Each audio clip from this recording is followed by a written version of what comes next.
초창기 때 제가 수술한 경우는 이렇게 울퉁불퉁하고 보일 수가 있어요. 한 8개월 뭐 이렇게까지도 꽤 남아있거든요. 한 달에서 2달 사이부터 나타나기 시작해갖고 한 2~3달 정도까지 좀 많이 보이다가 그때부터 이제 석 달째부터 좀 좋아지기 시작하는데, 그 이유는 뭐냐면 박리를 많이 하면 그런 현상이 좀 많이 생길 수가 있어요.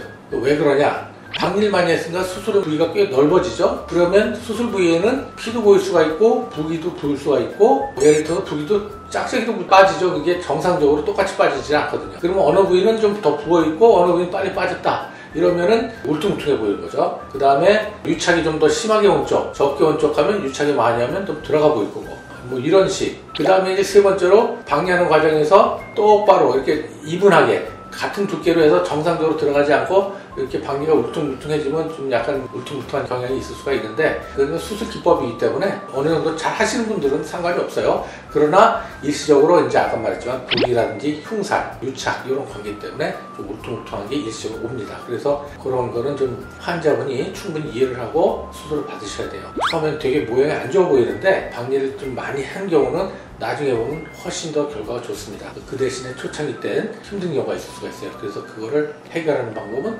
우리가 이제 마사지 같은 거, 체외 충격파 마사지 같은 거 해서 두들겨주고 때려주는 거죠. 이렇게 마사지 하면서, 그러면서 흉살도 죽이고 부기도 빠지게 해주고 뭐 이런 방법을 씁니다. 흉살 없애는 거는 여러 가지가 있는데, 피부과 가면은 뭐 레이저 같은 것도 할 수 있고요. 크게 뭐 돈 쓰고 그렇게 하실 필요는 없어요. 집에서 본인들이 배워가지고 마사지, 이게 그거 얼마 안 하거든요. 그거 사가지고 마사지를 해주면 해결이 됩니다.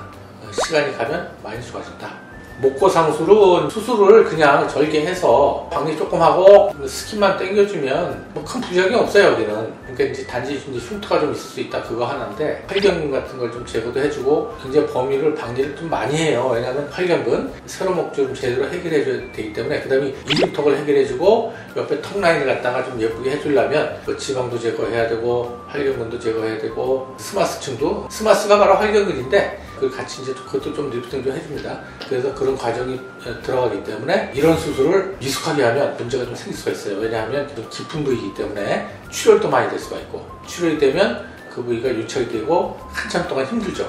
피가 많이 나면 유착이 됩니다. 유착이 되면 쭈글쭈글해져가지고 또 울퉁불퉁해 보이고 뭐 이런 문제가 생길 수가 있거든요. 그 수술을, 목고상술은 잘 해야 되는데 부작용 중엔 출혈이 제일 흔해요. 목고상술은. 박리를 많이 한 사람은 출혈이 생길 가능성이 좀 많다. 목에서 목고상술 하면. 그 다음에 이제 피판괴사라고 해서 박리한 피부 있죠? 피부가 얇단 부위 가면은 여기가 이제 피가 제일 안 통하는 데예요. 그래서 이 부위가 제일 흔하게 나타납니다. 피판괴사가. 그래서 이쪽이 일부분 괴사가 될 수가 있다. 뭐 그런 건 이제 이해를 해야 되고요.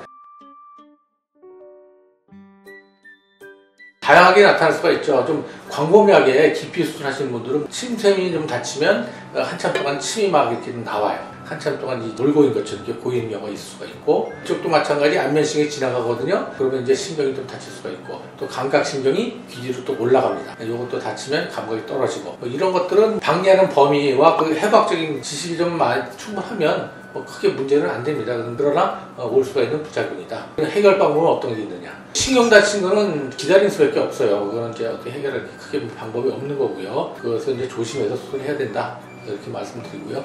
피가 많이 고인 거는 수술 직후 2~3일이나 뭐 언제 이렇게 출혈돼갖고 좀 많이 피가 고인다 그러면 그냥 두면 안 돼요. 그걸 하자마자 그 피가 고인 걸 확인하면 들어가서 제거를 다 해주고 완벽하게 해줘야지. 그런데 두면 유착되고 굉장히 힘든 부작용이 생길 수가 있습니다. 물론 그것도 나중에 시간 가면 많이 해결이 되는데 기다리는 동안 굉장히 고생을 하죠. 뭐 그렇게 해결할 수가 있고.